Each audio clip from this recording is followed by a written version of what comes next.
Internaute, nous sommes aujourd'hui dimanche, le jour du Seigneur, comme dit-on, et j'ai eu, j'ai eu une drôle d'impression pour la première fois que je rentrais dans une église telle quelle, beaucoup noir, c'est à Montreuil-sous-Bois, l'église Saint-Charles. Je ne sais pas si vous connaissez les gens qui sont à Paris, qui est très très populaire dans cette église. Il y a beaucoup de personnes africaines ou antillaises. Et j'étais très très très malade. Je n'arrivais même pas à entendre ce que disait le prêtre. Moi, je disais, je veux guérir, je veux guérir, je veux guérir. Mais le prêtre, comme tous les autres prêtres, oui, comme tous les autres prêtres, ils disent, il faut implorer Dieu, il faut implorer ceci, il faut implorer cela. Mais moi, pour moi, c'est du jargon, je ne comprenais pas. C'est comme si j'étais toute seule avec mon fardeau, et les autres vivaient, ils chantaient les louanges, ils chantaient d'où ils trouvent toute cette éternité, hop, j'en ai même pas parler, toute cette énergie-là pour prier le Seigneur. Le Seigneur, sauf que ce cas-là, je ne connaissais que Jésus, je ne connaissais pas Zeus. Et l'église Saint-Charles, je l'ai connue dans les années 2000 ou peut-être avant ou un tout petit peu après, je crois, je me rappelle plus quand. Mais j'avais un fardeau à laisser. Je le disais, par exemple, je te laisse mon fardeau, Jésus. Mais il ne m'entendait pas. Il ne pouvait pas m'entendre puisque je ne l'implorais pas. Je ne disais pas, je t'implore. Parce que les gens, quand vous lui dites, vous ne l'implorez pas, ils ne pensent pas à dire, je t'implore. Ils disent, mais je le laisse mon fardeau, je le laisse mon fardeau. Tiens, Jésus, prends mon fardeau. Non, il ne va pas vous entendre. C'est pour ça qu'il faut l'implorer, dire, Jésus, je t'implore, s'il te plaît, de prendre mon fardeau qui me coupe de tout. J'ai un problème dans ma famille, ma femme va partir, mes enfants font des bêtises, il y en a un qui est en prison, il y en a un autre qui se drogue, il y en a... S'il te plaît, par pitié, viens m'aider. Oui, cette phrase-là, il va l'entendre. Mais si vous dites simplement, je te donne mon fardeau, non, non, non, non, non, même dans une église, il est peut-être partout, mais il ne va pas vous entendre. C'est pour ça que le prêtre dit toujours, je vois vos flambeaux, parce qu'ils prient très fort, ils invoquent le Jésus. Ils invoquent Jésus. Ils implorent Jésus. Et c'est ça qu'on comprend pas. Enfin bon, pour ma part, je parle pour moi, parce que moi, c'est mes soucis à moi. C'était mon souci, peut-être le souci de d'autres personnes quand ils rentrent dans une église. Ils disent pas je t'implore. Et c'est le mot-clé, je t'implore. C'est le mot-clé. C'est ça que vous ne comprenez pas. Quelle que soit votre religion,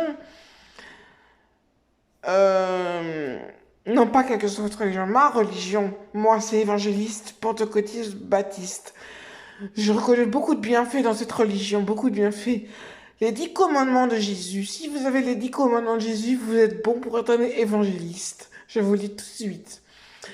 Car ces 10 commandements, c'est comme si c'est une éducation, une façon de vivre.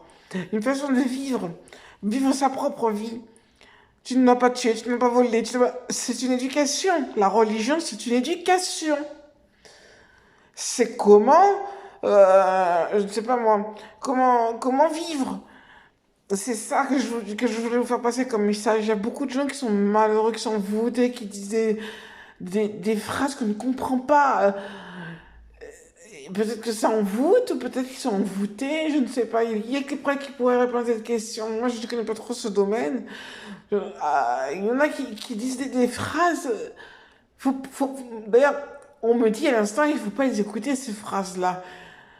C'est une drôle de langue, on comprend pas. Mais moi je vous dis, hein, franchement, parce que là je viens de regarder un petit peu l'église, là, ça m'est très rare de regarder, je vous avoue, les églises, enfin, les émissions sur les églises,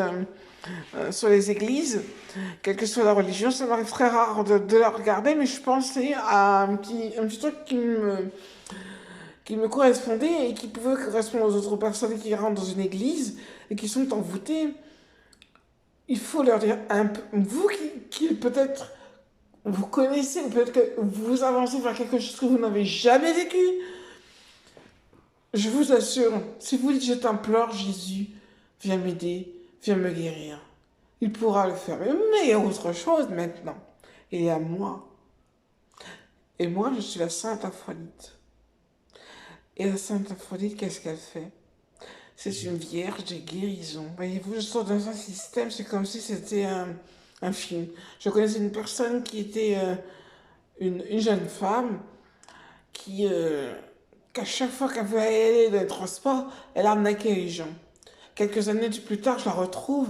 Cette dame, elle est contrôleuse dans une société. Moi, c'est comme moi, m'a fait perdre mon fil. Voilà. J'étais une envoûteuse. J'étais envoûtée et je me dis, maintenant, je sais comment faire. Je désenvoûte. Je désenvoûte parce que je sais ce que c'est l'envoûtement. Je suis très contente de vous faire partager parce que c'est vraiment quelque chose de très très bien. Moi, je m'en sors. Je m'en sors grâce à mes maris, mais je vais pas recommencer avec ça, mais je m'en sors avec des gens qui m'entourent. Alors, je vous dis, pour les personnes qui sont à l'église actuellement, ça fait déjà 6 minutes 13 que je parle, je vais arrêter bientôt. Il faut absolument que vous disiez à ces personnes implorées de Jésus, montrez-lui l'exemple. Dites pas chacun porte sa croix, parce qu'il y a des gens qui sont athées, qui rentrent quand même dans les églises. Peut-être que c'est une mauvaise... que je dis faux, peut-être je dis mal. Il faut les aider. Il faut les aider, il faut dire je t'implore, s'il te plaît. Et il va vous dire ce qu'il faut faire. Voilà. C'est un petit témoignage que je voulais vous apporter parce que bon... qu'est-ce que je pourrais vous dire? Si ça peut vous aider, bien écoutez, je serais bien contente, très bien heureuse de vous avoir aidé, franchement. Et si ça vous réveille, ça vous parle, ce que je vous dis, euh,